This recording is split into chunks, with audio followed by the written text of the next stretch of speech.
at the end of the movie, Leonardo DiCaprio ignores an email from his parents to open this picture of his friends and him at the beach. But yet, as the moviegoers, we're thinking, wait a second, 7 minutes ago, he smothered a Swede. Like, he strangled a dying Swede with his bare hands and saw 4 Americans and Germans get machine gunned in a marijuana field.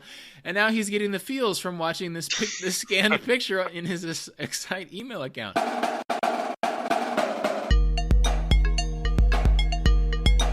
Welcome to Deviate with Rolf Potts, where I talk with experts, public figures, and interesting people about fascinating topics that meander off topic. Today I talk about a certain travel-themed Leonardo DiCaprio movie that was filmed in Thailand 20 years ago. I guess there's this urban myth going around here at the moment. It's about a beach. A secret beach on an island that no one can get to. Somewhere, paradise must exist. I just feel like everyone tries to do something different, but they always wind up doing the same damn thing. 1 kilometer.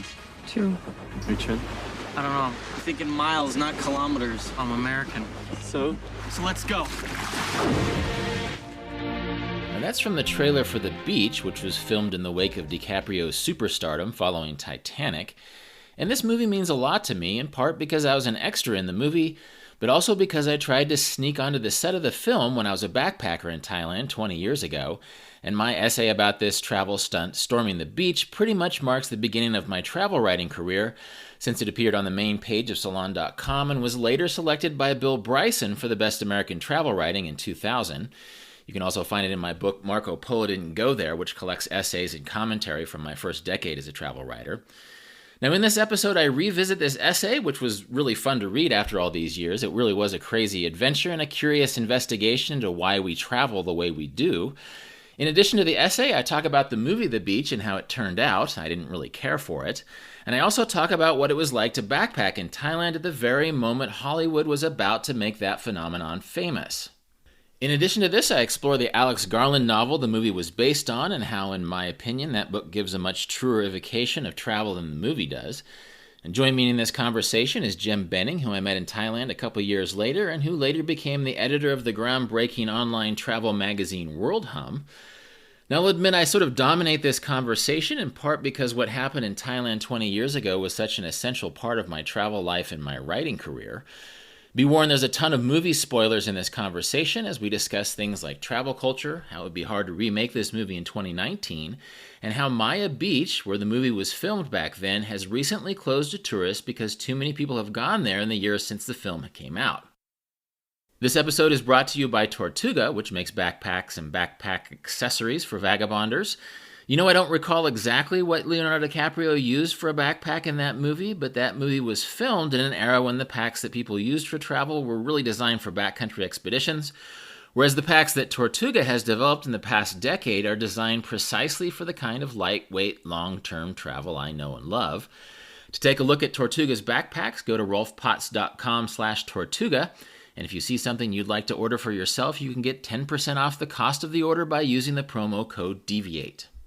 This episode is also brought to you by my longtime friends at AirTrex, the multi-stop and round-the-world flight booking service that has been catering to long-term travelers for almost 30 years now. They sent me around the world through Asia this winter, and it was fantastic. Now, even if you don't have a specific itinerary in mind yet for your own vagabonding journey, AirTrex has some great trip planning tools to help you tinker around and dream about the adventure. Check them out at airtrex.com to learn more and plan your journey. All right, here's my deep dive into Leonardo DiCaprio's The Beach and my experiences on the set of that movie. In a second, I'm going to read an essay that sort of started my career almost exactly 20 years ago. It's called Storming the Beach, and it appeared in the Best American Travel Writing 2000. It later was the first chapter in my first narrative book, Marco Polo Didn't Go There. And it's really about me trying to sneak onto the set of a Leonardo DiCaprio film movie. And eventually, in this episode, I want to talk about the movie. I want to talk about the Alex Garland book that movie is based on. And I want to talk about my essay, too. But then also the travel conditions of 1999. So I brought in a contemporary of mine from 1999 and that era of travel, Jem Benning. Jem Benning, how you doing? I am doing great, Rolf. Happy to be here. Awesome. Do you remember where exactly you were in 1999? When I was writing Vagabonding, you came through Thailand and we hung out for a while in 2001. I think it was the first time we met in person. What were you doing in 1999, and was the beach on your radar then? Yeah, well, in 1999, I was in Los Angeles. I was working as a freelance writer, doing magazine stories and really early web writing. And so my big foray into sort of backpacker travel that I think we'll talk about didn't come until probably 2001, and that trip in which I met you in Thailand. And at what point did the beach come on your radar? Was it the book or the filming of the movie or something else? I think I was aware of the book, but hadn't read it. And I suspect that your story on Salon put it on my radar, at least more clearly. Okay, that's interesting, and I'll read that story in a second. But I think that it was such a specialized world that until it became a Leonardo DiCaprio movie, the idea of backpacking wasn't on too many people's radars. And the essay I'm about to read, Storming the Beach, was a cover story on Salon, and so I think it strangely introduced people to that world. I'm going to read it now again. Here's a story about me 20 years ago trying to sneak onto the set of a Leonardo DiCaprio movie in Thailand.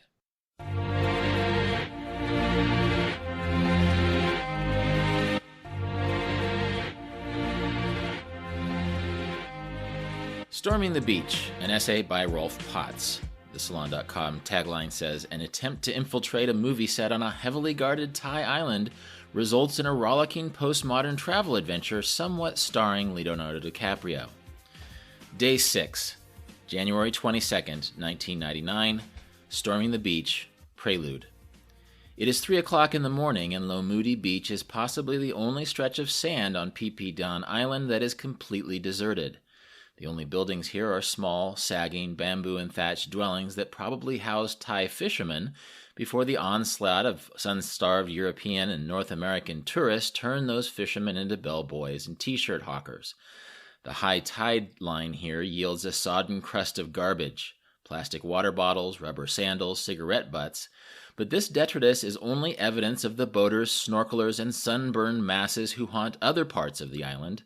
Devoid of dive shops, pineapple vendors, and running water, Lomudi is quiet and empty. I hear the rhythmic thump of a longtail boat somewhere in the darkness, and I realize that my moment is at hand. Gathering up a sealed plastic bag of supplies, I wade out to the shallow waters to meet the rickety wooden craft that will take me across the small stretch of the Andaman Sea to the forbidden shores of Phi Phi Don's sister island, a majestic cliff-girded island called Phi Phi Lay. Phi Phi Lay Island is not forbidden because of ancient tribal rituals, secret nuclear tests, or hidden pirate treasure. Phi Phi Lay is forbidden because it's currently the filming location of a Leonardo DiCaprio movie called The Beach. My sole mission in this dim light is to swim ashore and infiltrate the set. I am not a gossip journalist, a Leo-obsessed film nut, or a paparazzo. I'm a backpacker. The primary motivation for my mission is not an obsession with Hollywood, but simply a vague yearning for adventure. I wish I could put this yearning into more precise terms, but I can't. All I can say is that adventure can be hard to come by these days. Admittedly, I have a daunting task before me. In the wake of ongoing environmental protests, Leo's purported fear of terrorism, and the obligatory packs of screaming pubescent females, security on Phi Phi Lay has reached paramilitary proportions. Thus, I have given up on the notion of a frontal assault. Instead, I plan to swim ashore via Lo Sama Bay, change into dry khakis and a casual shirt, and, under cover of darkness, hike across the island to the filming location. I'm not sure what will happen if I make it this far, but summary execution accepted, I am prepared to cheerfully deal with whatever fate awaits me. This attitude has much less to do with optimism than with the simple fact that after one obsessive week of preparation, I don't really have a plan. Day 1, January 17th, 1999, Decapitation.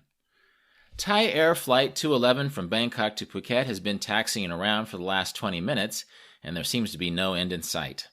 The European package tourists in the seats around me are getting fidgety, but this is only because they have not set foot on actual soil since Stockholm or Frankfurt.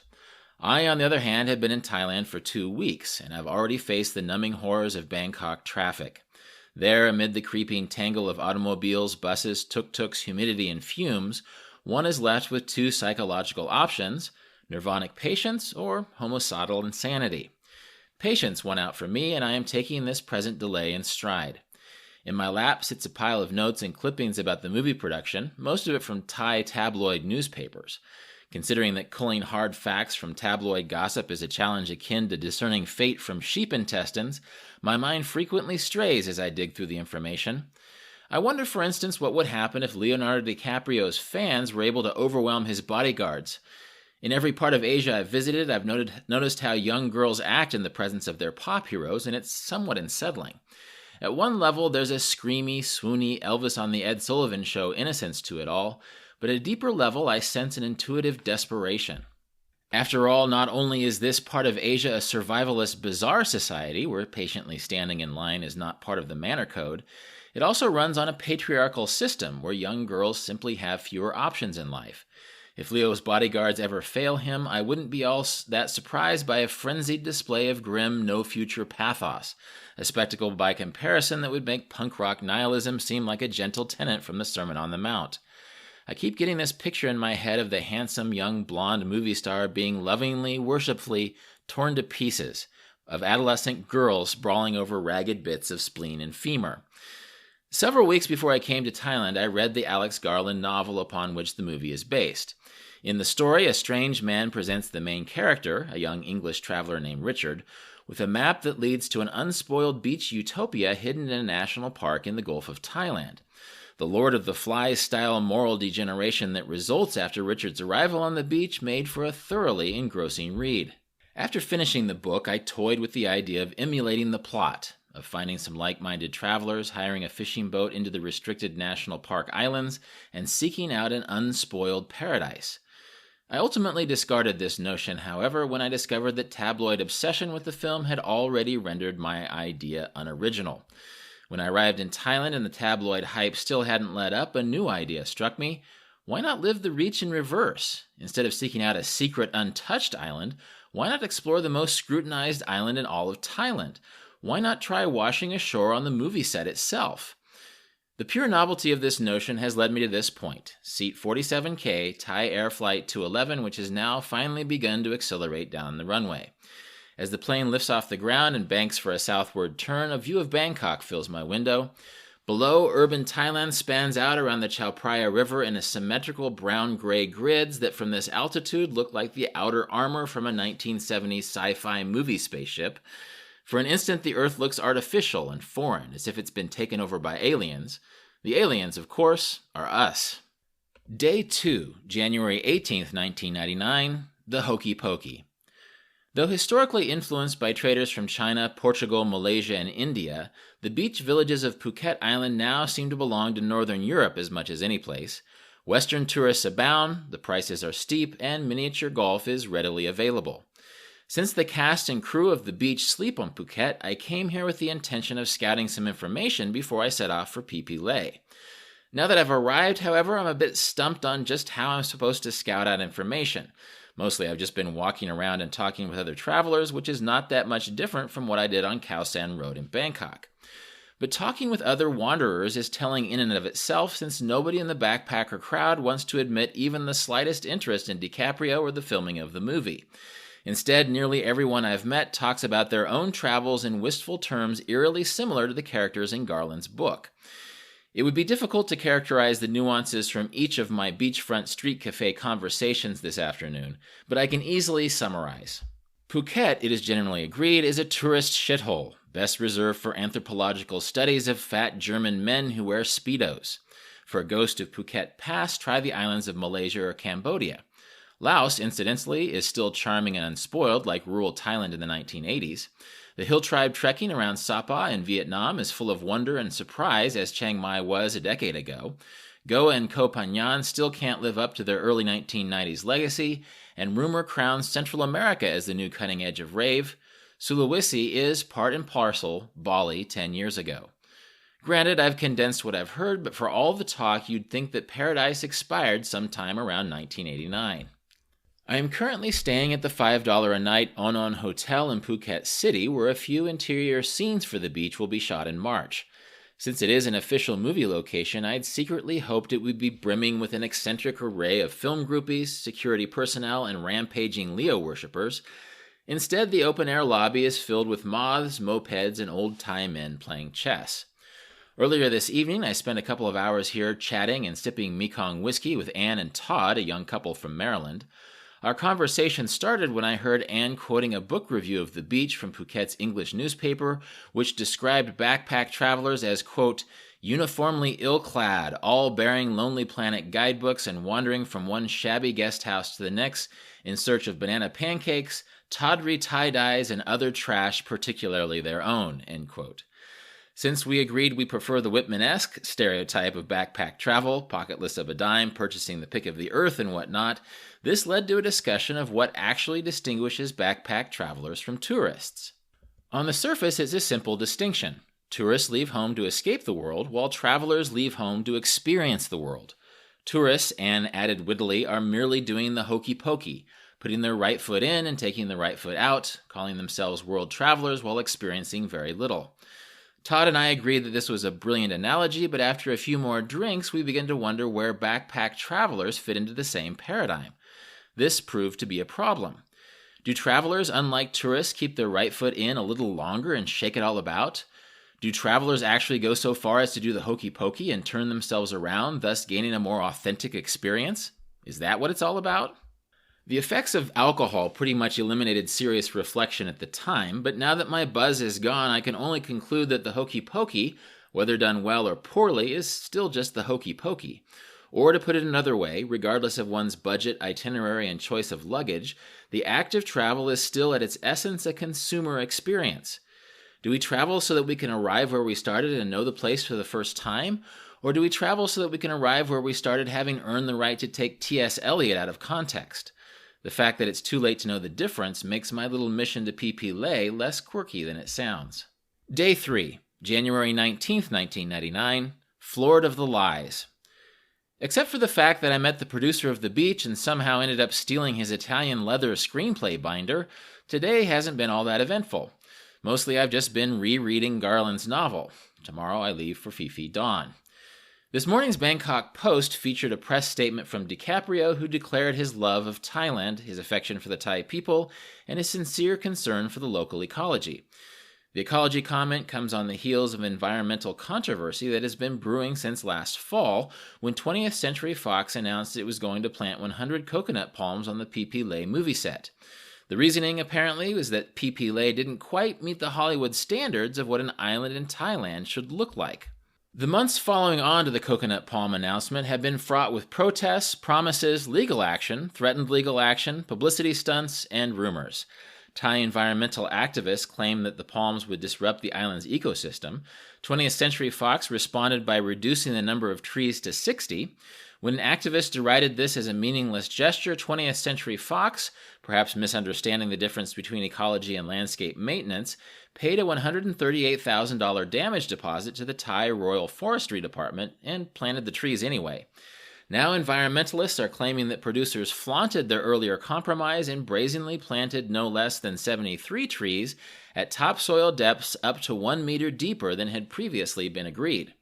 While the precise facts of this controversy would require a Warren Commission reunion, the fact remains that 20th Century Fox's actions are a drop in the environmental bucket compared to the large-scale tourist development that has besieged Southeast Asia's islands over the past decade. Garland alludes to this phenomenon in his novel. He says, quote, "Set up in Bali, Koh Phangan, Koh Tao, Boracay, and the hordes are bound to follow.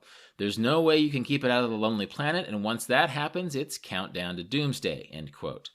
Countdown to doomsday. Kind of makes a person wonder if Garland was aware of the irony when he sold his novel's film rights to a media entity that makes Lonely Planet look like an obscure pamphlet publisher based out of someone's Vanagon. Protests aside, the real environmental impact of the filming won't be determined until after the movie appears in theaters, and 500,000 starstruck teenagers from places like Nebraska and New Brunswick simultaneously decide that they too are going to buy a ticket to Thailand and seek out the last paradise on Earth. In a perfect world, I never would have had to sneak onto the veranda of the Cape Panwa Resort Hotel and skulk around while the cast and crew of The Beach ate dinner. Unfortunately, my more prosaic efforts at intelligence gathering, which involved wandering around town and sending emails to friends of friends, had yielded little. Playing spy for a few hours was probably the only way to accurately gauge what I was up against. Now, since I am the type of person who would rather hike an extra 8 miles than try and charm a park ranger into accepting a bribe, I was not filled with confidence as I took a motorcycle taxi out to Cape Panwa earlier that evening. I'd read on the internet that the resort hotel had hired extra security guards, and I was not looking forward to schmoozing my way past them. Miraculously, despite my patchy beard, motorcycle-tossed hair, and sweat-salted backpacker attire, none of the hotel personnel gave me a second glance as I strolled past the reception desk and into the veranda area. I immediately spotted the cast sitting along a long table across from the restrooms. Leo was not among them, but I could tell from a glance that everyone there vaguely corresponded to various characters in the novel. Someone in casting has done his job well. Overcoming an innate juvenile sense of dread, I moved to an empty table overlooking the swimming pool and ordered a Manhattan. I'd never ordered a Manhattan before in my life, but since it cost more than my hotel room, I figured it would probably contain lots of alcohol. I felt extremely out of place, and I needed something to calm my nerves. I sipped my drink and tried to act aloof. It was easy to tell the film people from the other hotel guests. The movie folks ate and drank and laughed. Everyone else peered around silently. I'm sure that half the people there were waiting around in the off chance that Leo would walk through. I also suspect that with the possible exception of a chubby little Japanese girl who kept standing up in her chair to gawk over at the cast, those exact same people would pretend not to notice if Leo actually showed up. By the time Andrew McDonald arrived and sat down at the table next to me, I'd washed my Manhattan down with a couple of Heinekens. My anxiety was mostly gone, and the only reason I hadn't sauntered over to schmooze with the cast was that it simply seemed like a stupid idea. Instead, I'd chosen the more conservative option of sitting around and doing nothing. I took the appearance of McDonald, the film's producer, as a good sign. Aside from DiCaprio, McDonald was the only person from the movie that I could have recognized on sight. From one table away, he looked even younger and skinnier than he did in newspaper photos. Sitting there, gangly, boyish, and pink-toed in his Birkenstocks, he looked like someone who was sullenly waiting to get picked last for a game of kickball. Figuring it was the night's best chance, I feigned courage and walked up to him. "Excuse me," I said, "you're the producer, right?" "Oh, I'm sorry, that's someone else you're thinking of," he replied, looking everywhere but at me. "No," I told him, "you're Andrew McDonald." McDonald seemed to cringe as he looked up at me. I wasn't sure if he always looks like this or if he expected me to sucker punch him. Either way, I took it as my cue to keep talking. I decided to take a neutral, vaguely journalistic approach. "I was wondering if I might be able to interview some of your actors or spend some time on the set of your movie," I said to him. "Is that possible?" "It's a closed set," he said wearily. "What about the actors? Do you mind if I chat with them a bit?" "We're not allowing interviews." "I don't necessarily need to talk to Leo. I mean, anyone will do." McDonald took out a pen and wrote down a phone number on a napkin. "This is the number for Sarah Clark," he said. "She's a publicist. You'll have to go through her if you want to do any interviews, but at most you'll probably just get an interview with me." He didn't look too thrilled by this possibility. "So are you saying there's no chance I can get onto the set even if I swim there?" I said this as sort of a half joke, hoping it might scare up some clues about how to get past a security cordon around PP Lay. "No chance on the island," he said. "You can apply as an extra, but that won't be until next month on Phuket and Krabi." "I was an extra once in a movie called Dr. Giggles," I said, "but that was like 7 years ago." This utterly irrelevant trivia nugget seemed to disarm McDonald a little bit. "Dr. Giggles," he said, smirking. "Yeah, are you familiar with it?" "No, I'm not. I'm sorry." He stared off at the pool, sighed, and then absently checked his watch. "It's been a long day," he said, almost apologetically. I didn't bother him when he stood up to go. The events that transpired as I tried to leave the veranda make so little sense that they are somewhat difficult to recount. First, I had a problem paying the bill since the hotel staff assumed that I was with the movie crew. When I asked the waitress for my check, she just frowned and walked off. When she hadn't returned after 10 minutes, I tracked her down at the cash register. "I need to pay my bill," I told her. I figured it would be bad manners to sponge drinks after having already interrupted the producer's dinner. The waitress gave me another strange look, then pushed a piece of paper in front of me. "Just write down your room number," she said. "Can I pay now in cash?" I said. I'm not really sure why I was being so insistently ethical, 1 Manhattan and 2 Heinekens pale in the face of a $40 million film budget. The waitress shrugged and I gave her the money. I turned to leave, and as I was passing the reception desk, the waitress came running after me. "Your friend forgot this," she said, handing me a yellow cloth satchel. Standing there in the lobby of the Cape Panois Resort Hotel, the word friend caught me off guard. I couldn't imagine possibly who she could be talking about. I opened the cloth satchel and took out a black Il Basante binder. Embossed onto the leather cover were the words, "The Beach," and in the lower right-hand corner, Andrew McDonald. Putting the binder back into the satchel, I thanked the waitress and, just moments after my valorous display of Sunday school ethics over the drink tab, walked out the front door.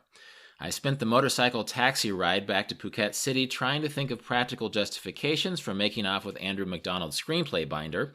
Since the binder was empty, I couldn't really think of any beyond using it as a kind of Hail Mary collateral if things got ugly when I invaded the film set.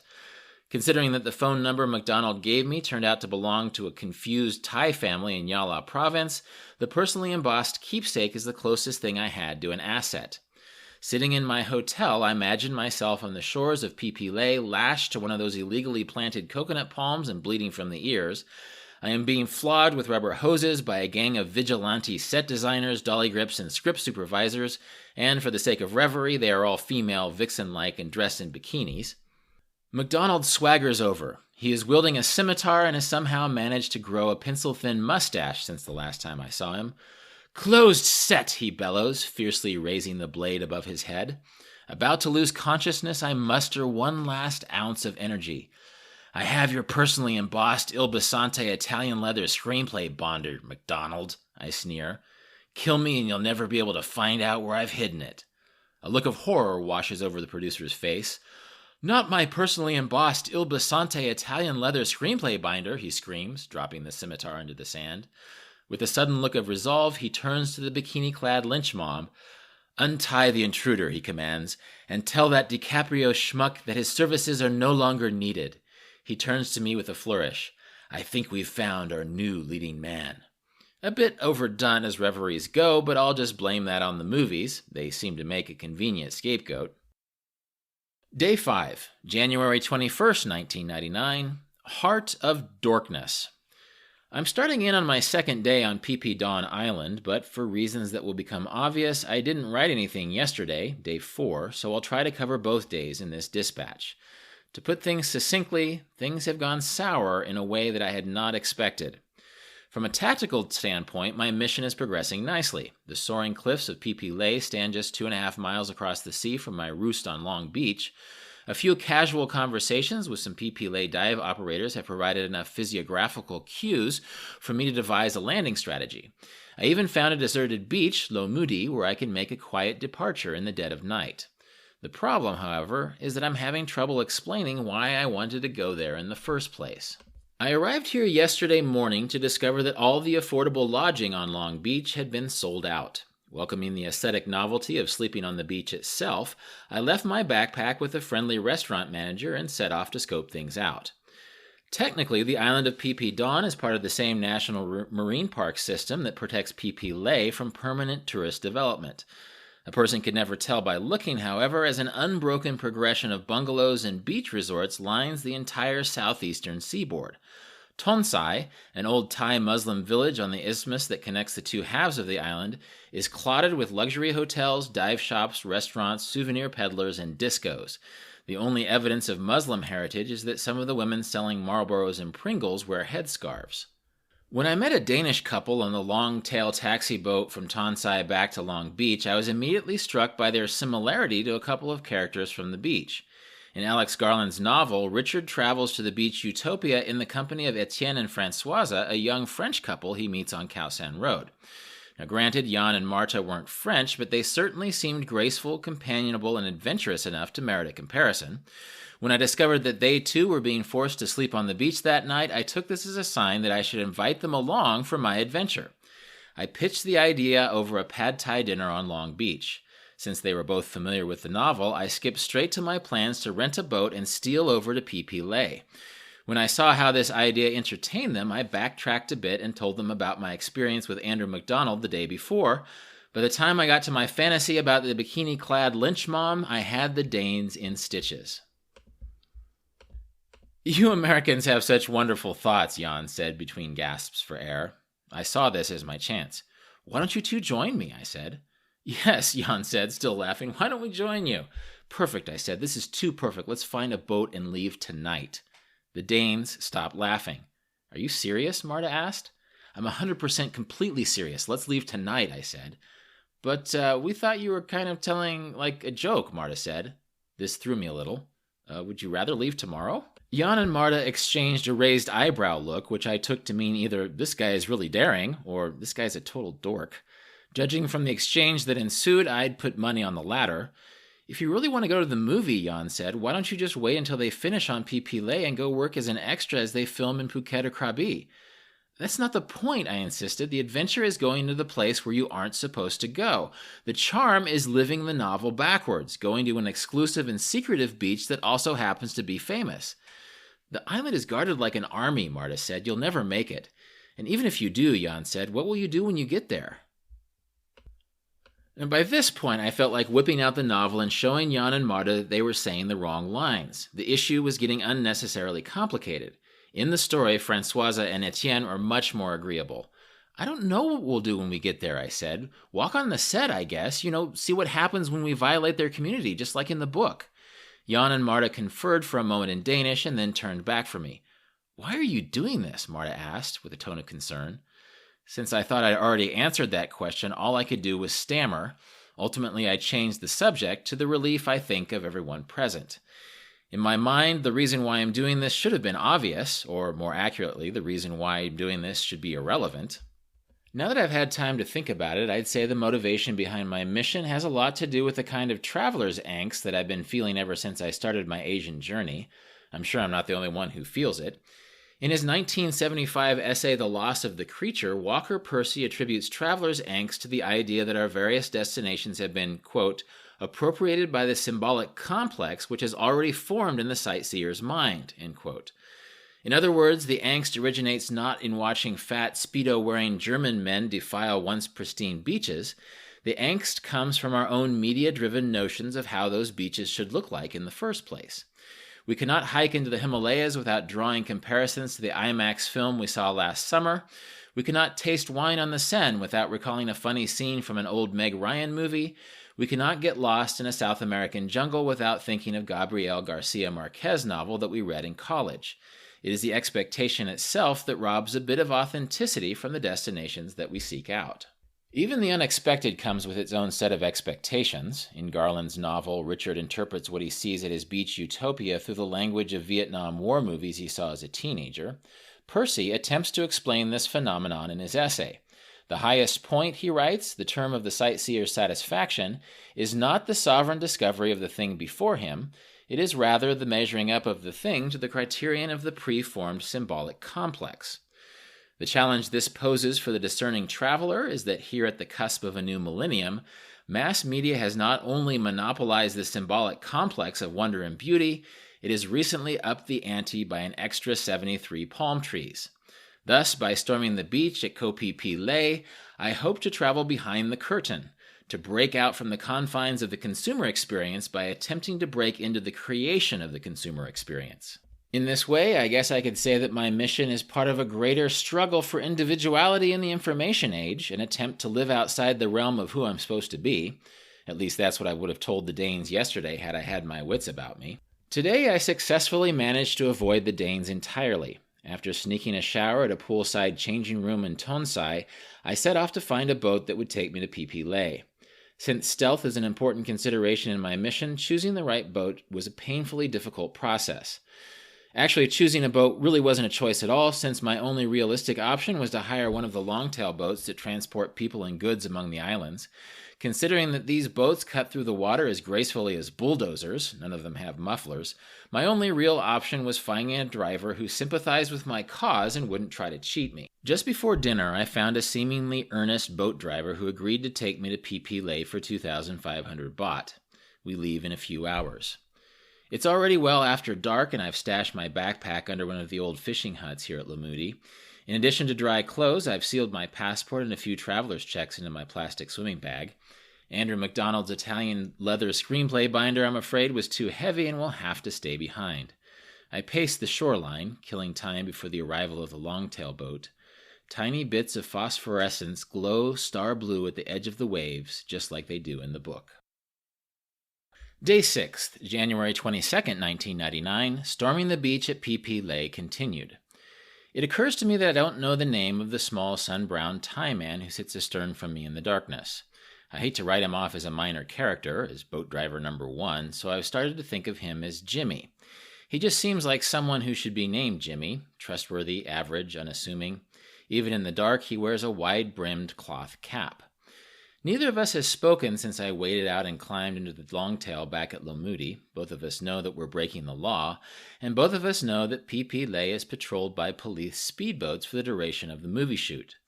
I'm hoping that our drop-off site at Losama Bay, instead of Maya Bay, where the film set is located, isn't patrolled very closely at 3:30 in the morning. Unlike most of the long-tail operators I met in Tonsai, Jimmy is a quiet, introspective man. When we were negotiating the trip yesterday afternoon, he nodded silently as I took out a dive shop map of PP Lay and told him where I wanted to go. At first I thought he couldn't speak any English, but he cut me short when I tried to use my Thai phrasebook on him.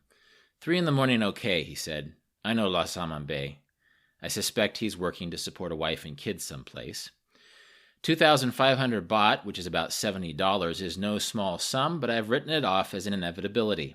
Edmund Hillary had to hire Sherpas, I had to hire Jimmy. Perhaps in an effort to accommodate me, or just as likely an effort to conceal me, Jimmy has spread a rattan mat out on the ribbed floor of the boat. Lying on the mat, clutching my plastic bag, all I can see is the bright wash of stars above me. Oddly, the thumping rattle of the outboard motor somehow makes the stars seem closer, like they are a glittering kind of music video that hovers just over the boat. My thoughts drift as the boat pushes through the water. I think about my first week in Thailand when I was quick-dosing an anti-malaria drug called Lariam. Mild psychosis is a side effect of the drug, and, sure enough, on my second day of taking the pills, I punched my fist through the door of my hotel room on Khao San Road. It was certainly one of the more violent acts of my adult life, and to this day I have trouble making sense of it. I don't know why I did it. All I remember is how I felt in the moments before security arrived to kick me out of the hotel. It was not a feeling of dread or shock, as one might expect, but rather a bemused, incongruent sense of wonder. Certainly Leonardo DiCaprio must feel the same way each morning when he wakes up and walks into a world that is staring at him. What the hell, I remember thinking to myself, has happened to me? After about 20 minutes, Jimmy suddenly cuts the outboard motor. The silence leaves my ears ringing. I sit up on the mat, uncertainty.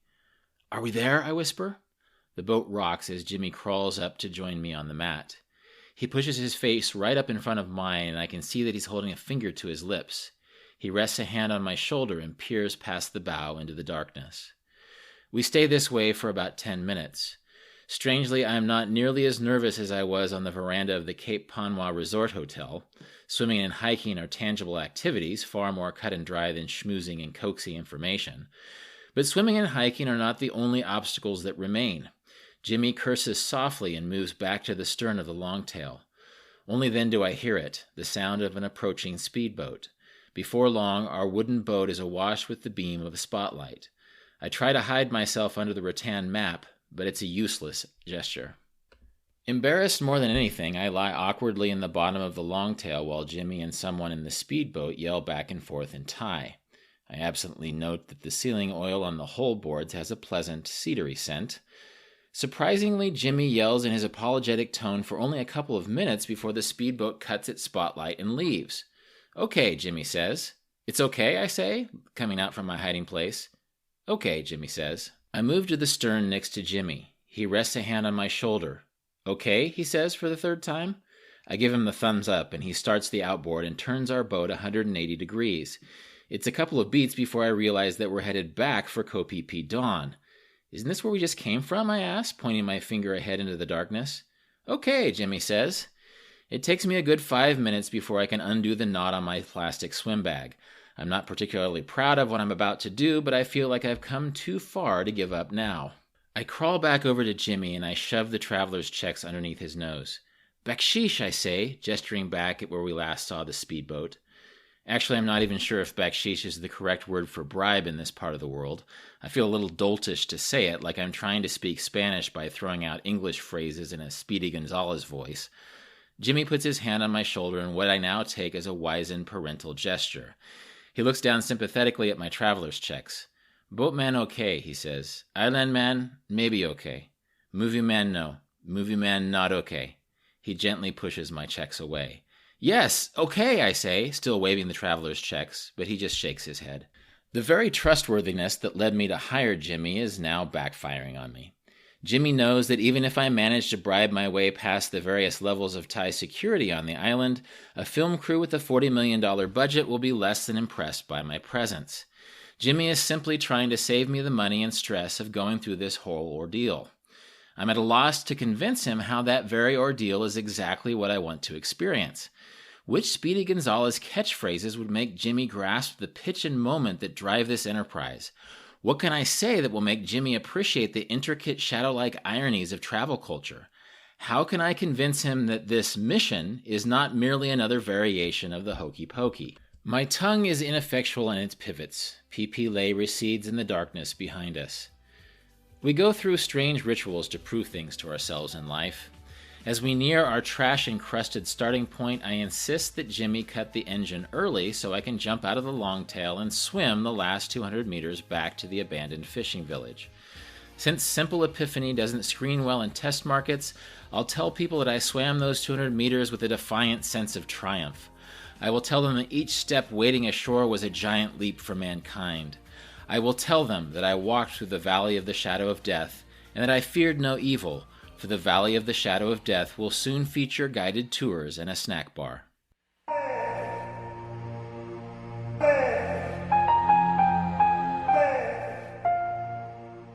Again, that was Storming the Beach, which appeared in Salon on Salon.com in January of 2000. And Jim, you said you read this essay back in its original incarnation? I did, yeah. Salon was really the publication that put kind of contemporary travel writing front and center on my radar. I'd grown up, I think, reading newspapers, magazines, which largely, as you know, consisted of sort of where to go, what to eat, kind of service-oriented travel writing. And when I started reading Salon and these stories that were, less about where to stay and more just sort of great narratives, I was really kind of bowled over by it. And I remember your story having that effect on me. It was just, you weren't trying to sell me anything. You were just telling a really fun, great story that kind of also looked at contemporary travel. Yeah, it's interesting to revisit that essay after all these years because despite the fact that it's sort of this gonzo story where I'm trying to sneak onto a film set, I actually covered a lot of fairly serious explorations of what it means to travel and why we seek out the places where we want to seek. And I think you're probably an exception, but a lot of people may not have read about that kind of thing had it not involved a Leonardo DiCaprio movie, because it's easy to forget that in 1999, Leo was like the biggest star in the world. Titanic was still in its flush, right? Yeah, I mean, he was huge. Yeah. And then you talk about Salon Travel. Actually, it's funny how specific personalities can be connected to this.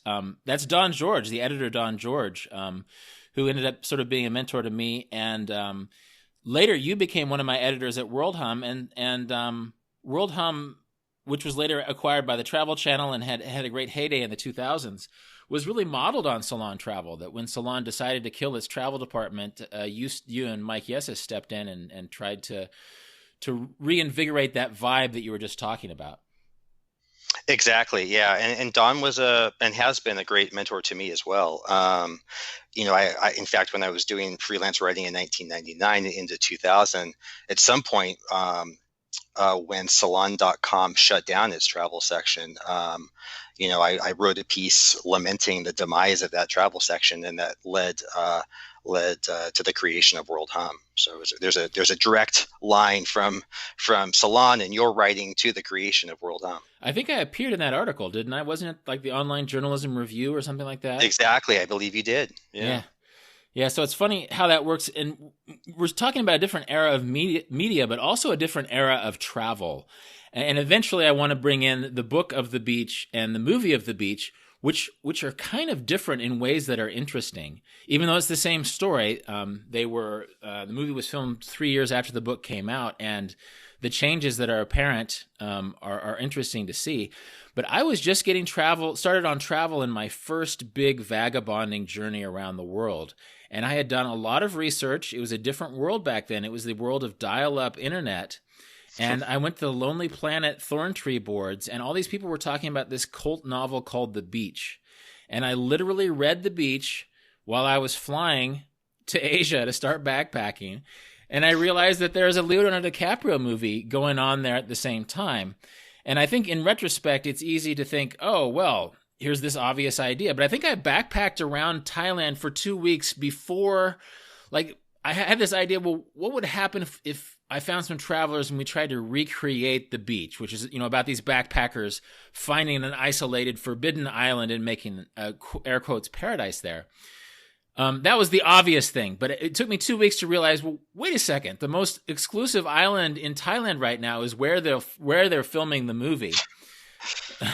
And so that was this weird thing that in this strange way, my very first backpacking experience, or my very first long-term backpacking experience, was sort of tainted by reading this somewhat cynical novel about the backpacker experience and about these sort of jaded characters. What was your impression of the novel?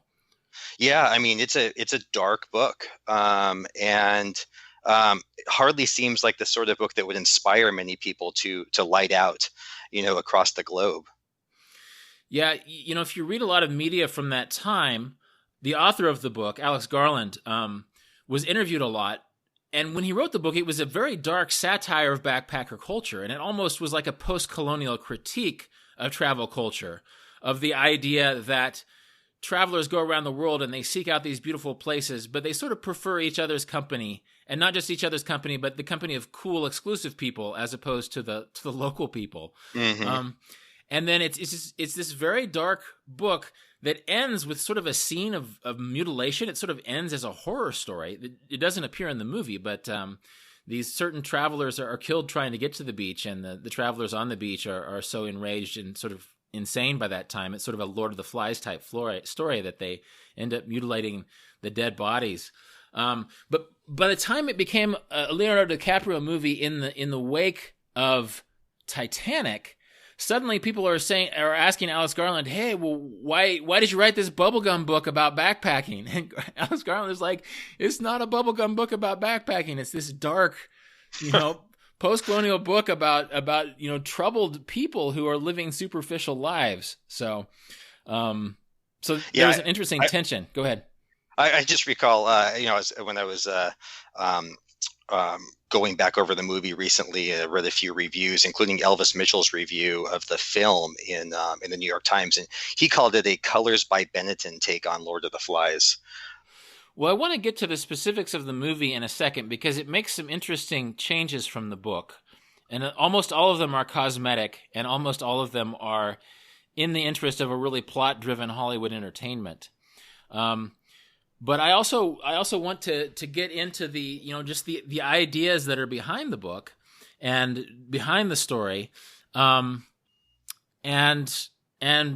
what that movie could have wrestled with versus what the book itself talked about. Did you know that I was an extra in that movie? I did not. No. Okay. Yeah, so I invaded the set of the movie in January of 1999. I failed, as the listeners will know now because you've heard the essay. I failed in an interesting way. And then 2 months later, I applied as an extra. You could apply online, and I got the job. And not only did I get the job, but they like, whoever was casting said, oh, well, if you want to try out for Traveler number 1, you can do so. So I went on to the set of the movie, and it was full of backpackers, obviously. And I think we made about $1.75 an hour. And it was just this weird. Have you ever been an extra in a movie, Jim? I have been, yes, Okay. growing up in Los Angeles several times. Okay, yeah. So you know that, like, just how weird and boring and completely disjointed it is to be an extra in a movie. There's just a lot of sitting around. A lot of sitting around, yeah, and you're the low man on the totem pole, so you eat last. You are regarded by those on the set with some disdain. Yeah, that was my experience. yeah.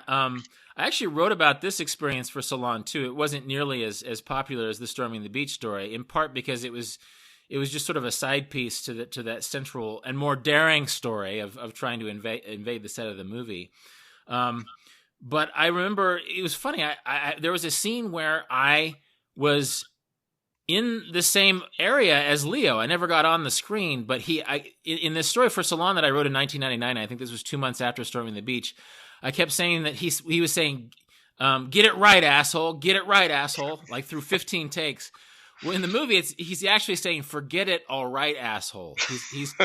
He's talking to this guy, this American kid that he gave a map to a few months earlier, and if you watch the movie, the American kid is bugging him about the island, and he says, "Forget it, all right, asshole." But I thought he said, "Get it right, asshole." So, it was just this strange experience where I was just sitting around joking with the other extras. We had this, we tried to pull off this prank where we were going to be reading the book, The Beach, in the background of the Leonardo DiCaprio movie, because that was a pretty accurate take on what backpackers were doing back then.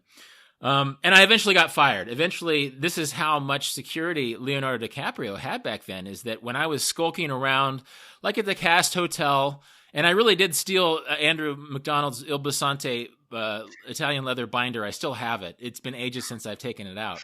That's great. But Leonardo DiCaprio's security people recognized me, and I was fired. But you'll know this as someone who was an extra once.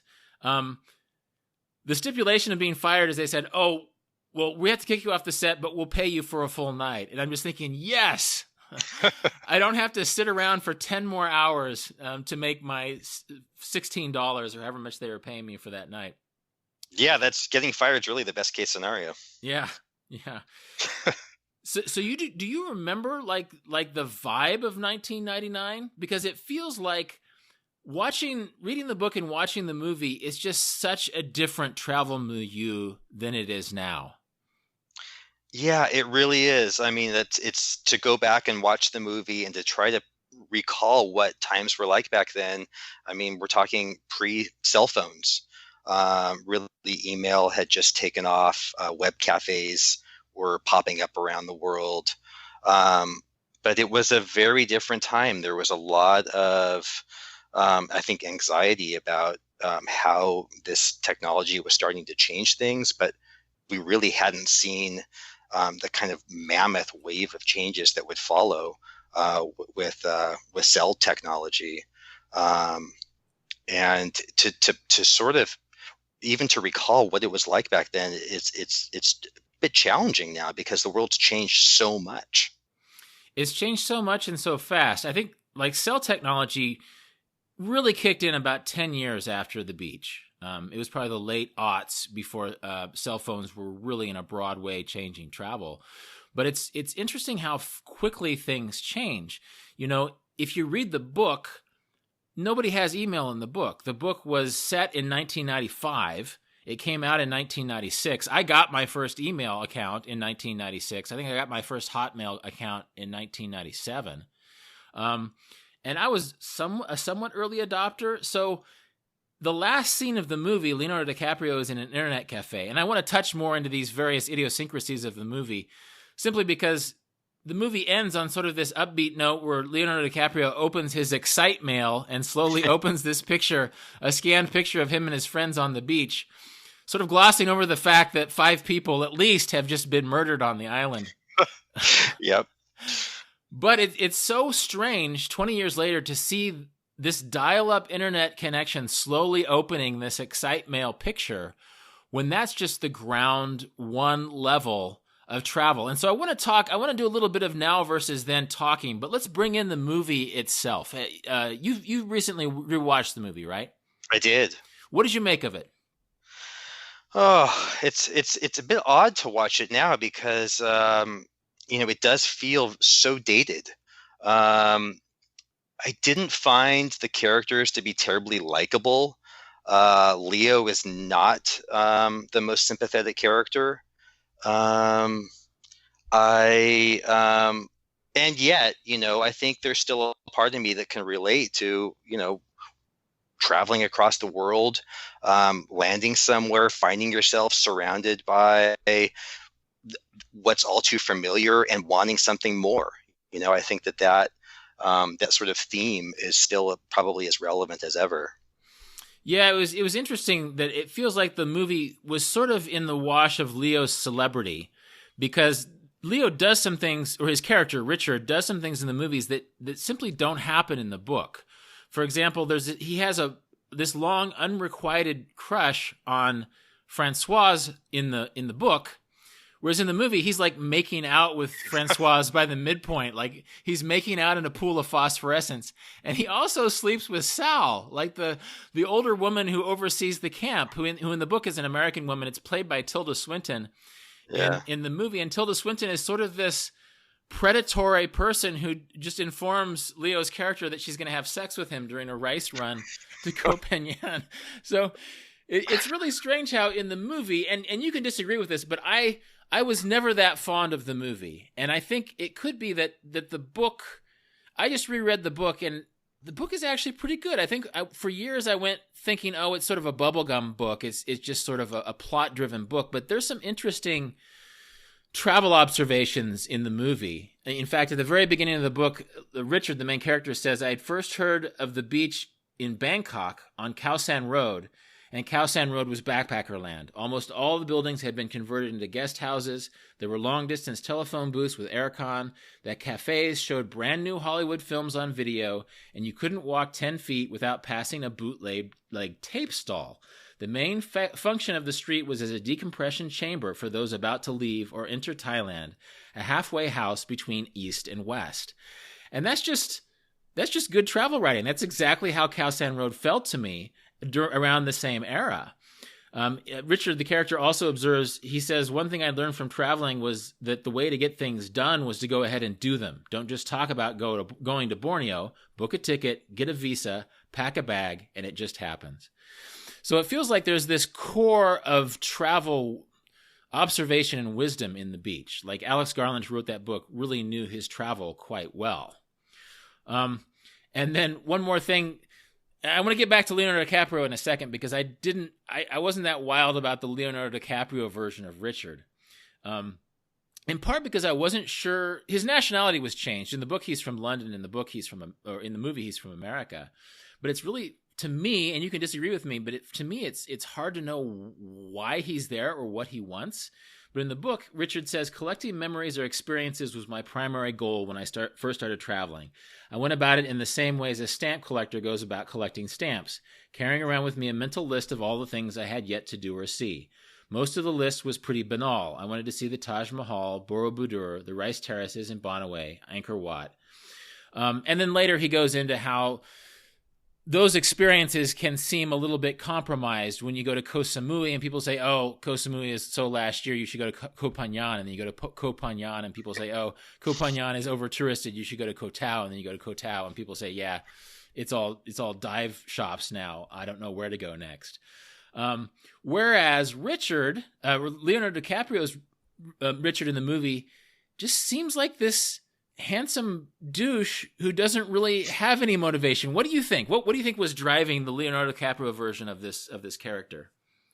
Yeah, I mean, I think you're right. He says at the beginning, it doesn't matter really who I am or where I'm from.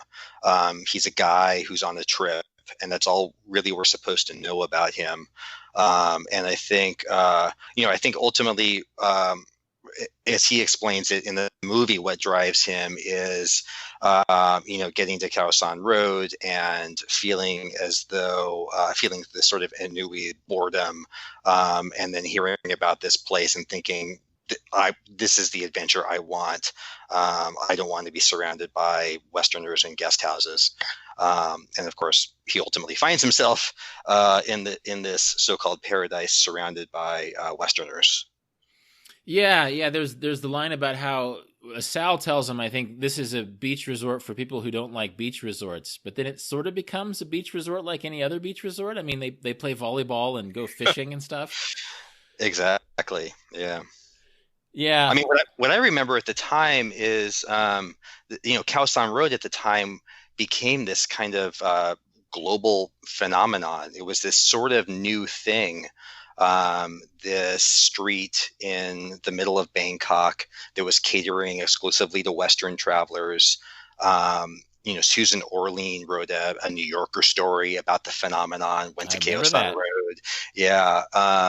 And now, of course, there are Khao San roads all over the place, and it doesn't have the same sort of meaning, or at least I don't think there's the same sort of fascination or anxiety around it that existed back then.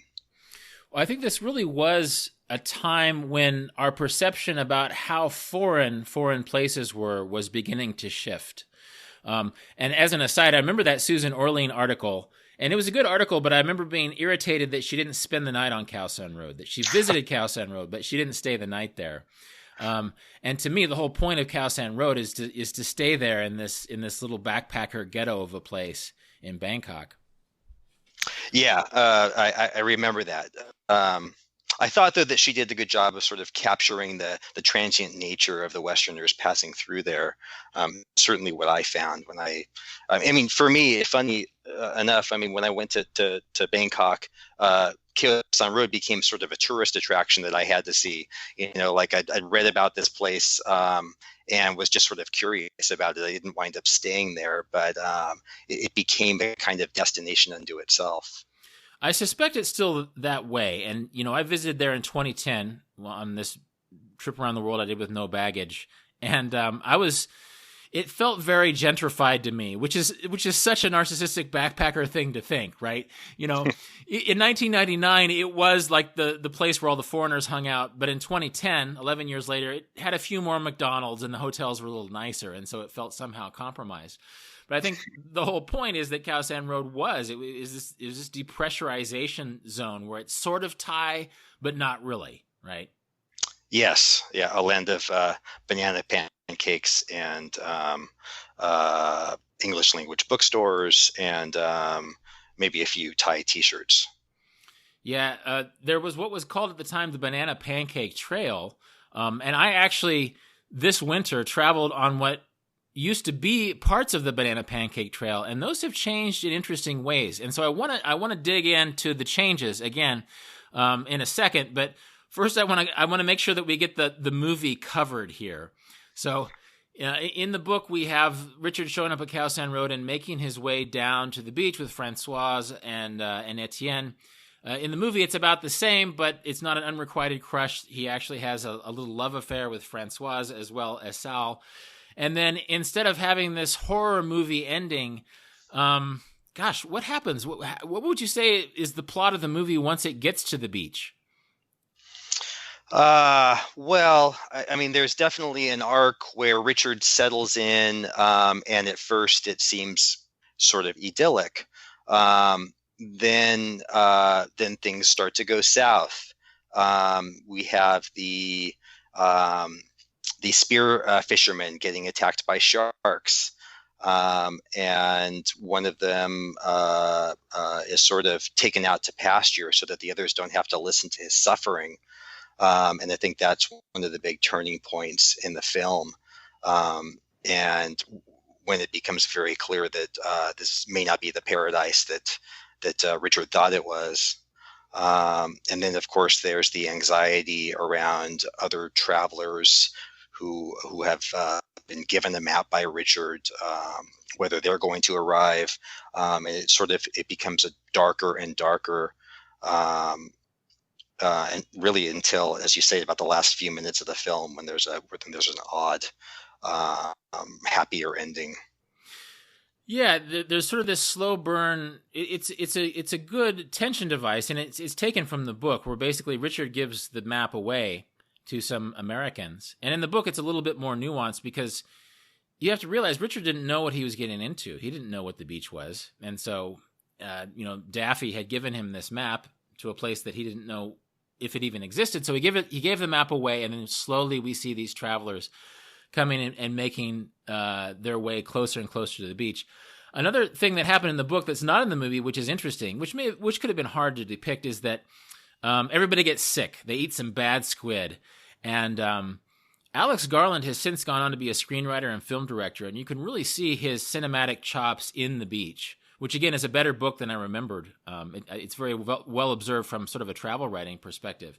But it's also really structured like a screenplay, that basically everybody on the beach gets sick around the same time that the sharks attack the Swedes, which is the same in the movie, which is about the same time that the people on the raft arrive. And so there's also a lot of tension between the people on the beach. So a lot of these factors that work in the movie come from the book. And actually, Richard, in the movie as in the book, he ends up basically strangling or smothering one of the Swedes.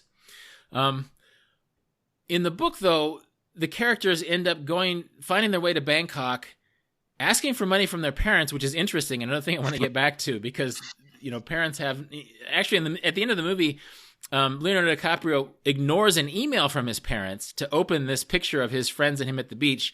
But yet, as the moviegoers, we're thinking, wait a second, 7 minutes ago, he smothered a Swede. Like he strangled a dying Swede with his bare hands and saw 4 Americans and Germans get machine gunned in a marijuana field. And now he's getting the feels from watching this scanned picture in his Excite email account.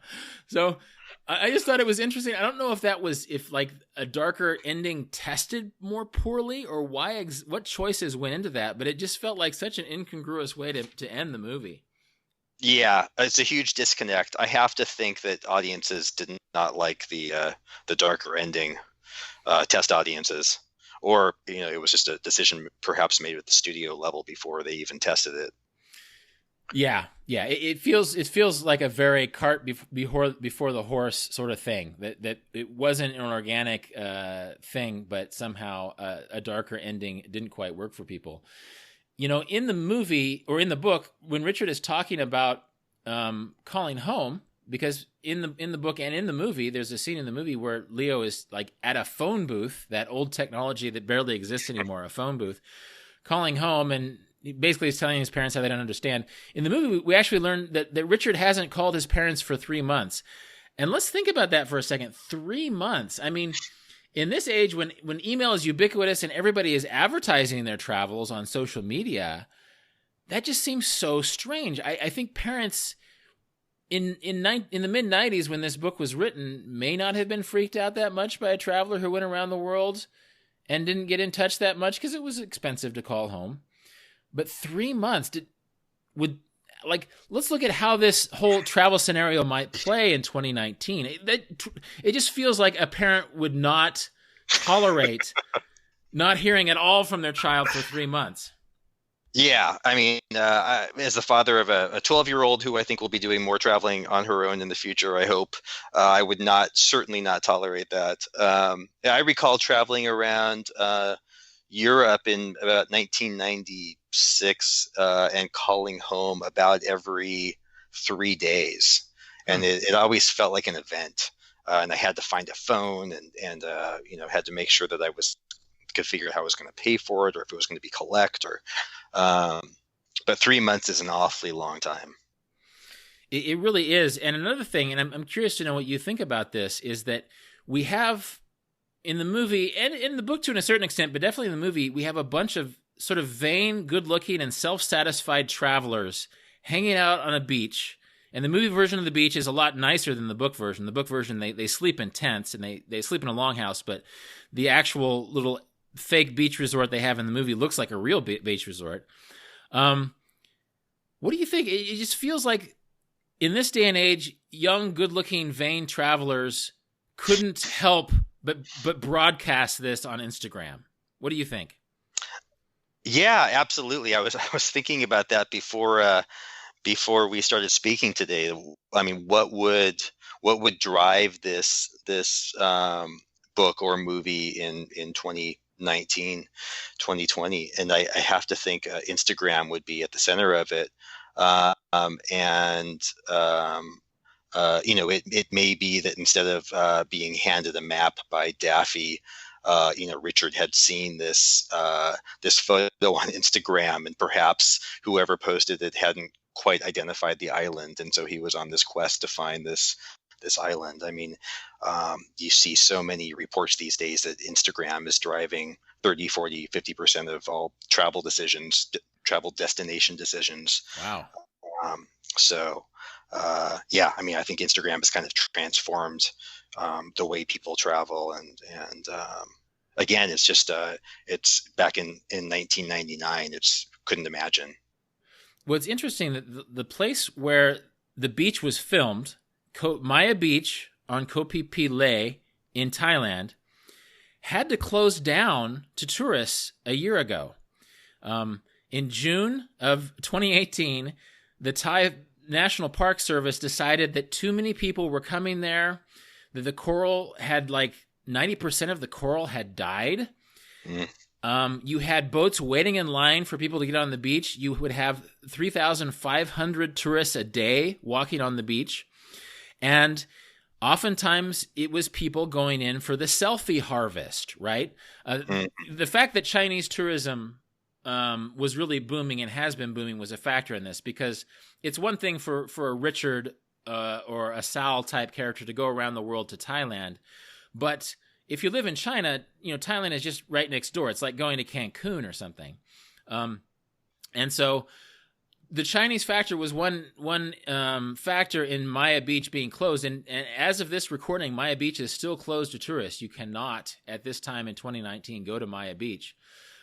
But also, it feels like, I don't know if this was reported, but it feels like the Instagramification of that beach, which was popularized by this movie and its own beauty, led to the fact that it eventually became shut down. And one more thing I'll throw out there, Jim, before you can talk about your own experiences in this part of the world, is that when I was storming the beach 20 years ago, when I was riding vagabonding there 18 years ago, I knew about the Banana Pancake Trail so intimately that I wanted to go to Lake Toba in Sumatra, and I just didn't. I was writing the book. Well, I went there this winter. I went to Lake Toba in Sumatra, which is this beautiful volcanic caldera in the middle of Sumatra that has had a sleepy travel community hanging out there on this island on a lake in an island for years, and it was mostly empty. I was there in January of this year, and I had Lake Toba and all of Sumatra mostly to myself. And it was a mystery that I spent a whole month trying to figure out, because in 1999, that was connected to Maya Beach. Maya Beach and Lake Toba and other places in Bali and in India were part of a very well-trodden trail back then.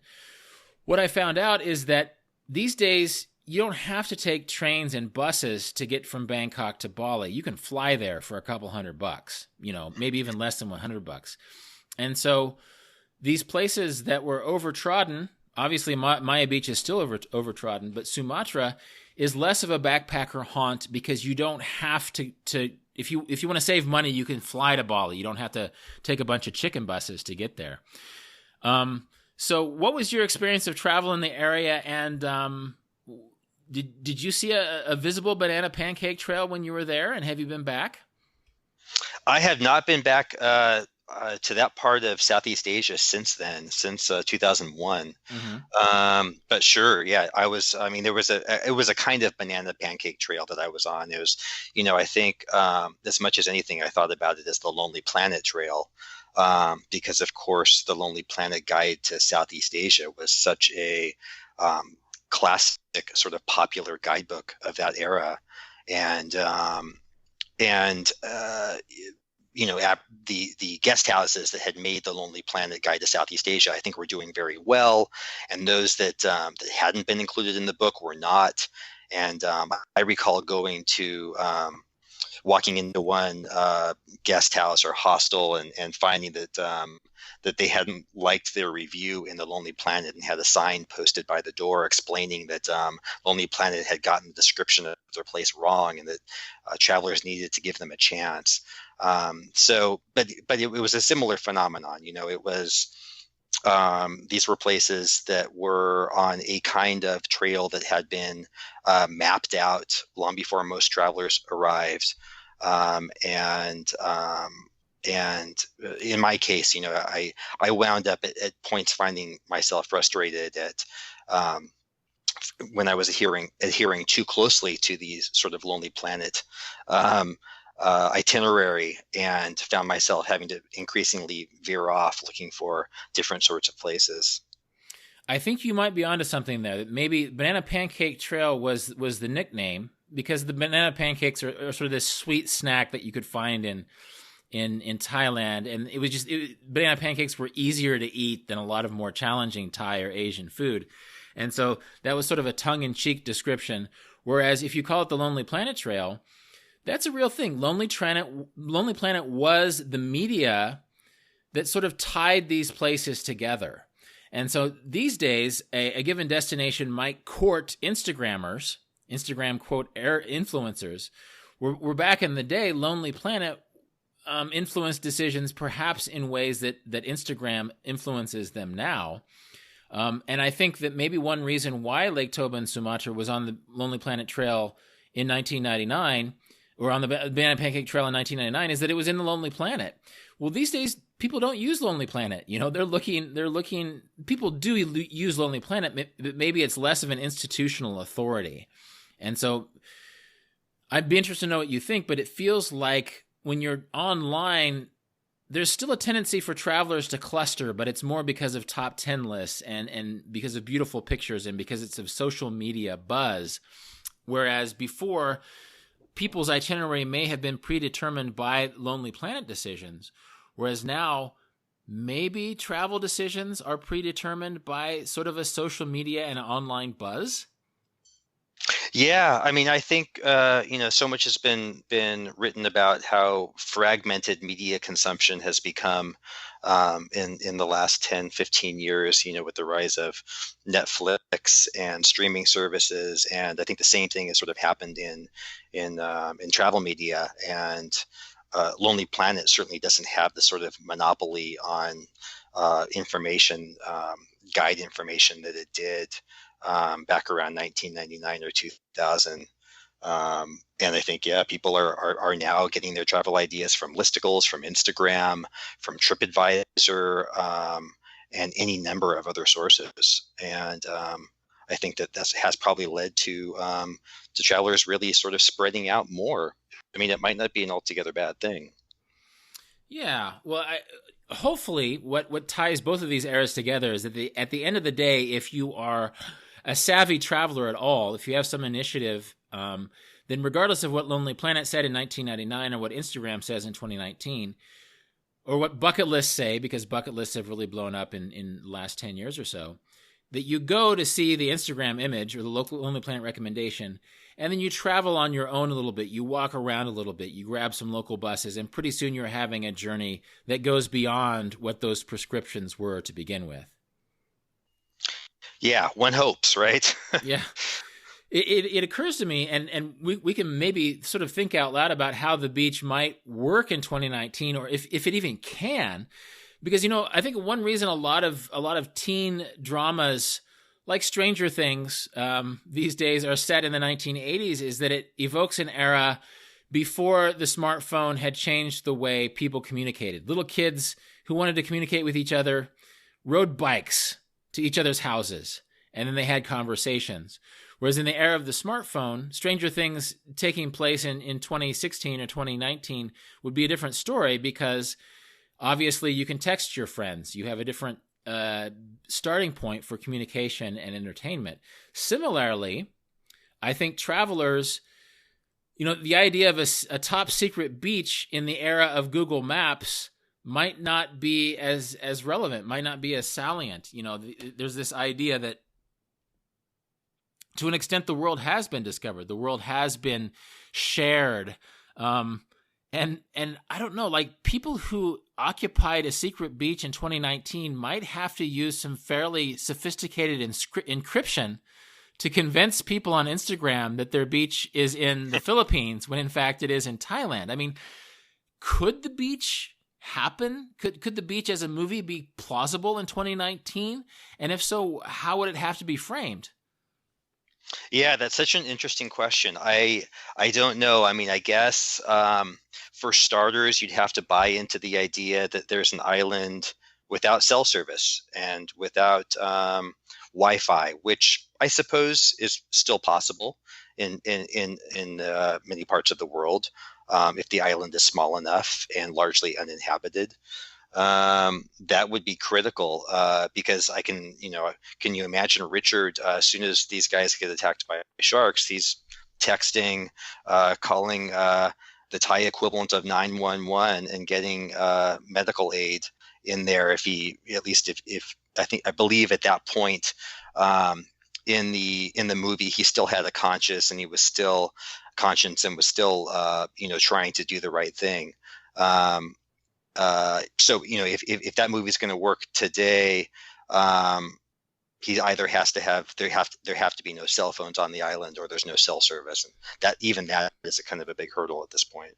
That was one interesting factor of both the movie and the book that I'm not sure if it would translate directly today. I think it's interesting how they take the wounded Swede Christo out of the main camp to his own tent away from the camp, so they don't have to think about him, because in a way, the beach is a satire of backpacker culture, but it's also a core philosophical idea is about the inevitability of change. Basically, they were trying to create this place where time stood still, this perfect place where you can enjoy the permanent vacation. And I think in real life, the beach might be kind of boring. Like after your 37th day of playing volleyball and catching fish and enjoying the beach, you're sort of thinking, well, okay, well, what next? I want to go to some interesting part of India or China and experience something cultural. That could just be me as a traveler.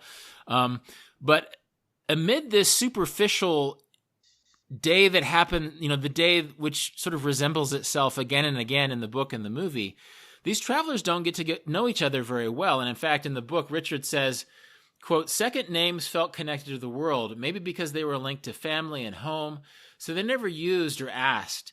It's funny. It's a funny thought that if today, for some inexplicable reason, I wanted to track down any of the people I once knew on the beach, I'd have no better clue to work from than their nationality and a fading memory of a face. Whereas you think of in the social media era, you sort of, when you friend each other on social media, you sort of learn either people's real last name or their fake traveler last name.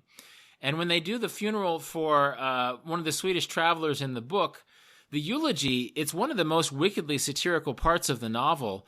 They give the eulogy, and the chef is like, oh yeah, this guy, I forget his name, I think it's called Sten. He says, well, Sten brought in big fish, and they didn't taste very well, but you were able to cut up that big fish and feed more people. And then somebody else said, well, Sten was okay at soccer, but he never cheated or got mad. And that was his eulogy, that they were literally sharing this space with these people in a superficial way and didn't know them at all. And these days, I think through social media, we can know each other in a superficial way, but at a granular level. We know their last names, but also all 50 countries that they've been to in the last 5 years, all of their breakups and personal details of their lives. And so that just seems so anomalous now that, yes, of course, Richard could call in medical help for the Swedes, but he would also know, probably through he could figure out through social media how to contact the Swedes' family. It just seems like a sense of isolation that doesn't exist anymore. Yeah, I mean, you're sort of attached to people for life who you meet on the road these days, right? The other when you talk about the eulogy, I'm thinking of the funeral scene in the film. Sort of a side note, but I loved the fact that the guitar player is singing Bob Marley's Redemption song, which I remember traveling around back then, hearing Bob Marley everywhere. His music still is to a certain degree, but I think even more so back then was this kind of global music. I heard it across Asia, in Europe, in Latin America. It was probably more universally known than anything else at the time, at least in sort of a pop culture realm. That's really interesting, and I think that's something that's a little detail that the movie really gets right in a way that the book doesn't.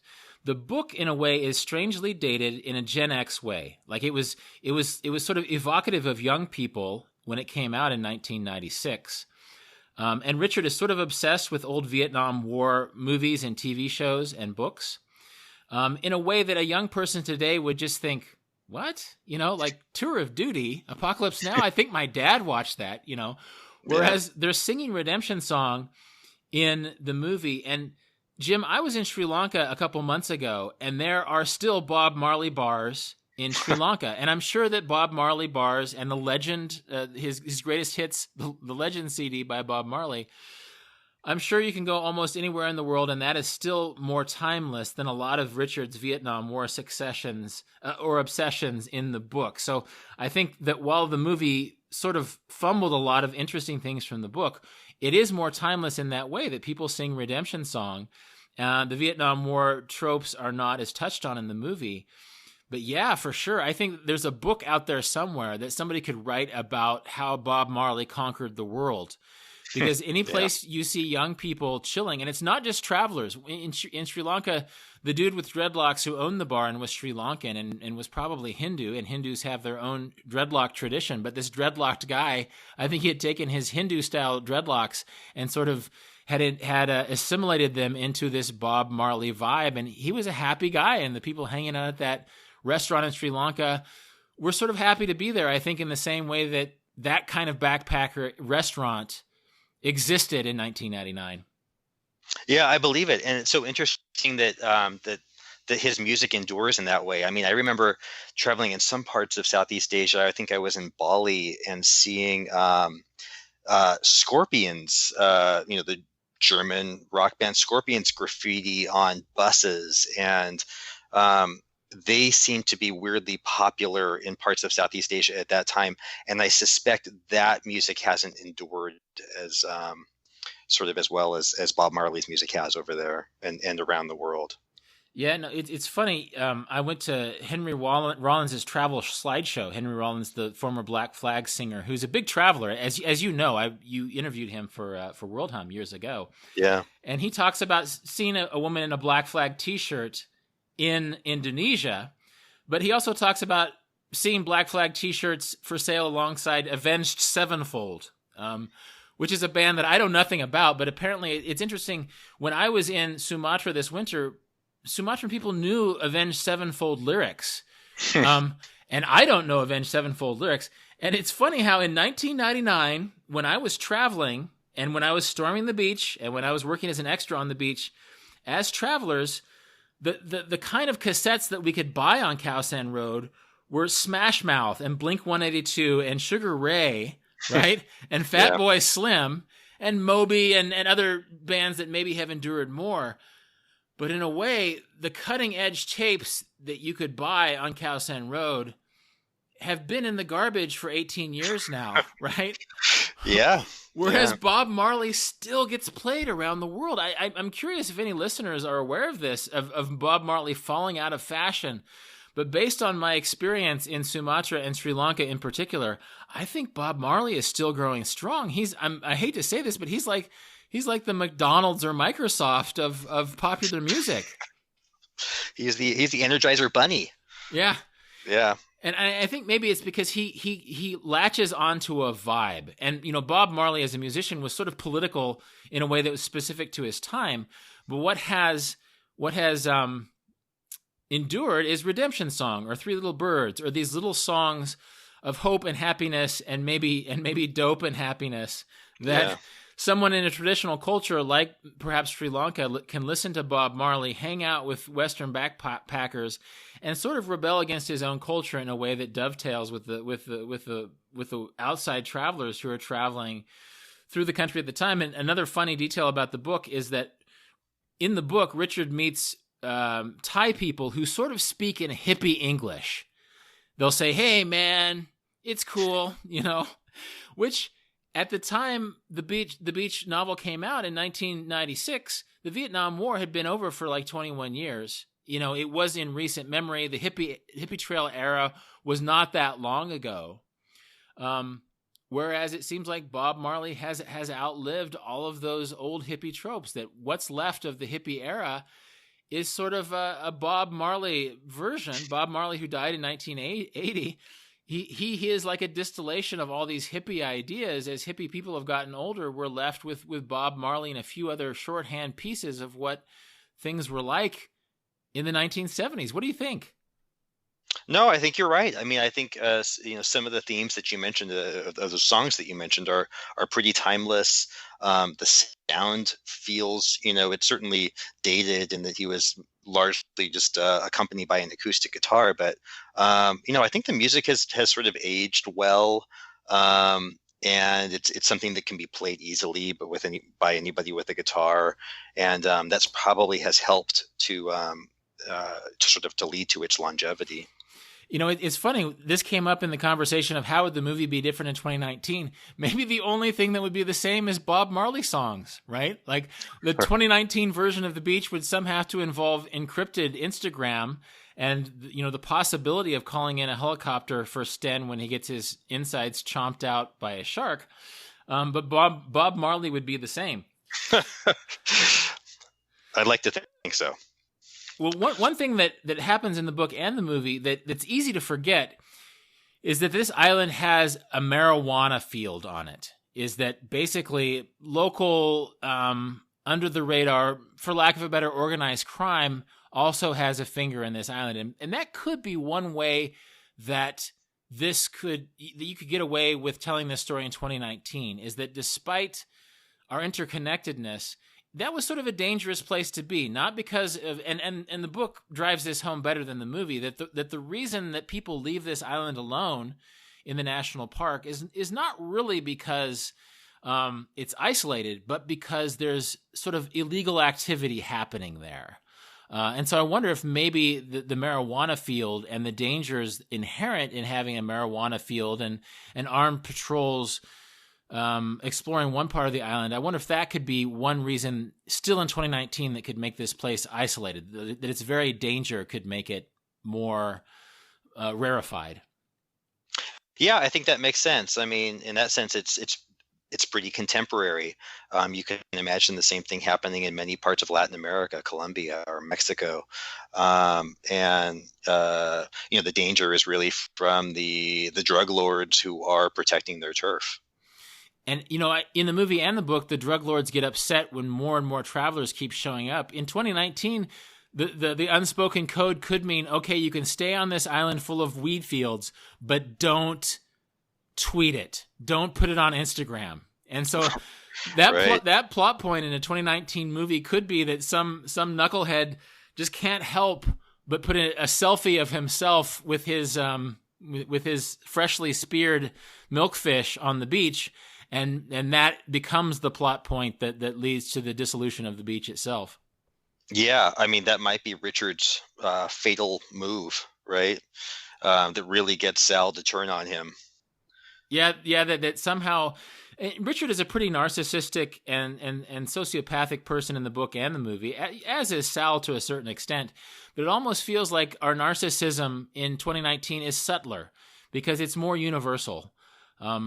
When we traveled on that Lonely Planet trail in 2019, the Lonely Planet itself told us to be careful about taking people's pictures because that was sort of this colonial gesture sometimes that the local people didn't necessarily wield their cameras in the same way as we did. Well, having just been in Sumatra in Indonesia in 2019, local people in Sumatra use their photos, which are on their phones now, in the same ways that we do. I posed for as many Sumatran photos, probably more so than I ask Sumatrans to pose for my photos. I mean, I think photos are very much a part of the conversation now. And I think in the book, Richard said he's not really interested in photos. And at the end of the movie, we see this photo of the beach, and it brings this sentimental thing in him. And so I think that narcissism of broadcasting our image in these exotic places around the world has become much more ubiquitous and much more subtle, and it would require a very special gesture, a very special prohibition on photos coming out of an island with a weed farm on it as a plot point in 2019. Yeah, I mean, but I like what you're saying. It's sounds to me as though what you're saying is that the fact that people around the world, including in Sumatra, have phones and cameras, can actually help kind of bridge the divide between travelers and locals in a way that didn't occur back in 1999 when, it was largely the traveler who was, carrying the Nikon and taking the images. Yeah, I think too that post-colonial idea that comes through, especially in the book The Beach, where air quotes paradise is a place with beautiful beaches and no local people, right? Mm-hmm. I think that's still a danger. I think sometimes still travelers will avoid local cultures at the expense of those local cultures, or even of self-knowledge. But I think this sort of smartphone technology, for all of its weaknesses, and there are some places where smartphones are sort of making us dumber as travelers, it does make us more connected, because local people, as often as not, will have smartphones too. They'll be taking pictures, they'll be mugging for each other's pictures, and they're not afraid to mug for your pictures. And in a way, if my experience in Sumatra bears out, they really sort of want you to mug for their pictures too. They want the big, tall, pasty guy to be in their photos as well. Yeah, it's kind of encouraging. And so we've been talking for quite a while now. We should probably wind it down a little bit. But I know that you went to Costa Rica recently with your daughter.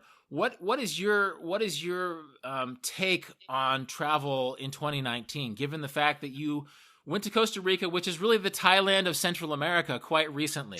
What's your vibe about how people are traveling now versus how they traveled then? Yeah, it's interesting. I mean, I was wanted to take my daughter on a surf trip. I grew up surfing. She's learning to surf.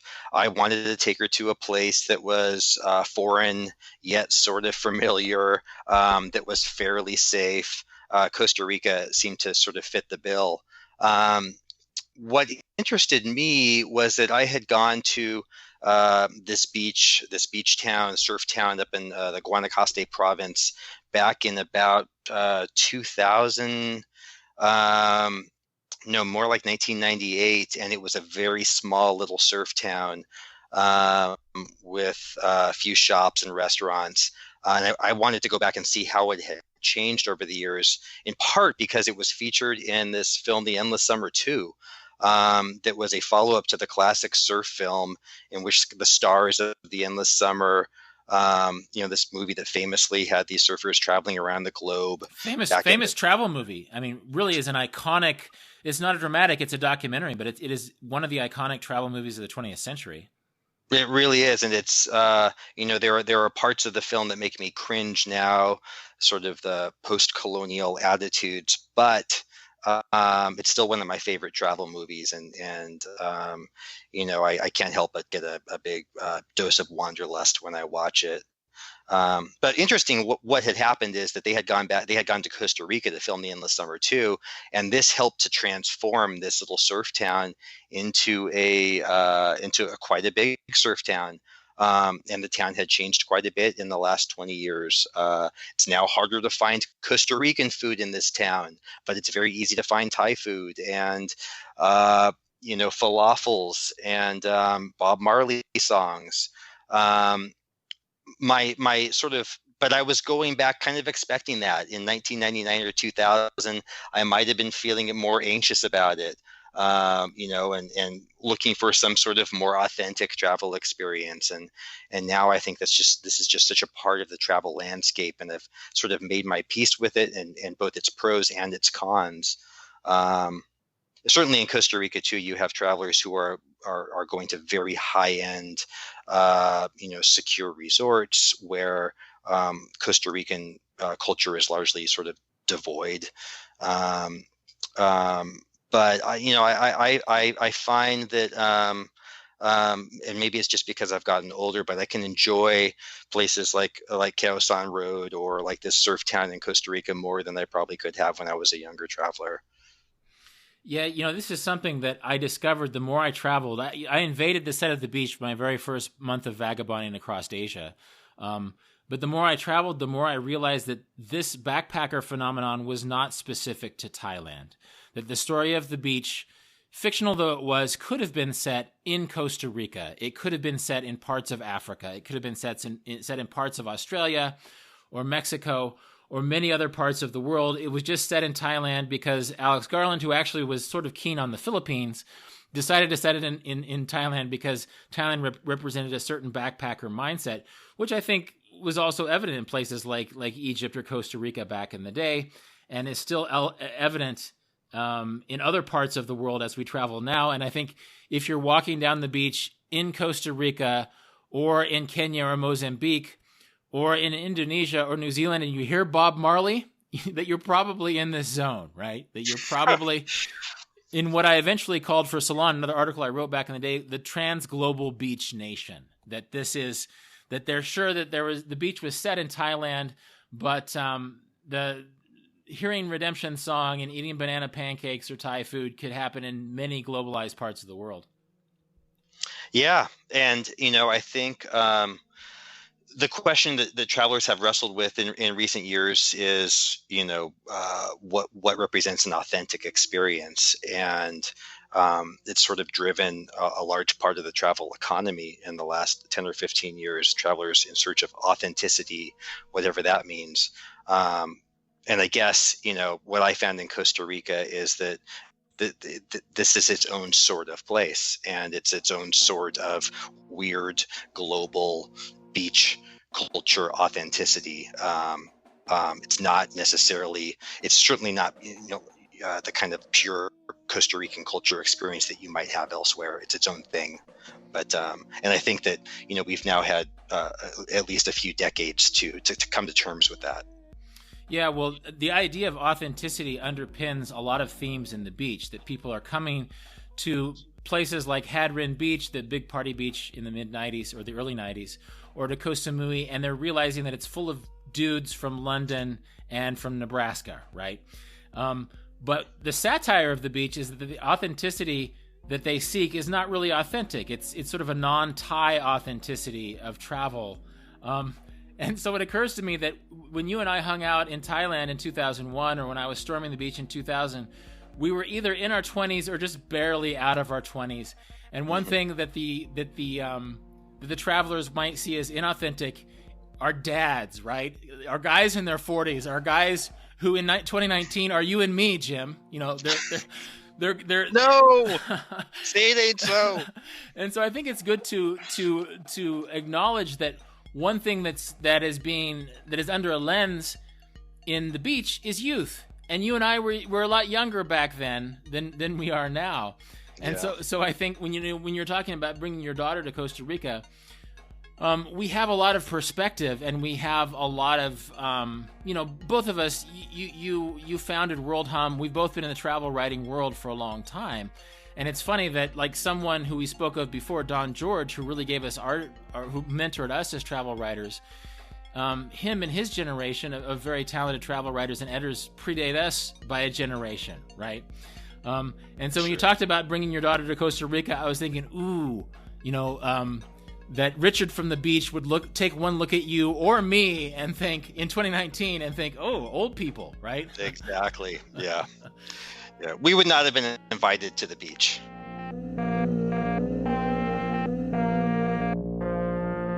This has been Deviate with Rolf Potts. More about everything that was just mentioned, including links to my old writings from Thailand around the time the beach was filmed, can be found in the show notes at rolfpotts.com/deviate. And as always, you can contact me with insights or questions at deviate@rolfpotts.com. This episode was produced by Justin Glow. Cedar Van Tassel does the theme music. Jan Futterman does the show notes. Thanks for listening, and I hope you tune in for future episodes of Deviate with Rolf Potts.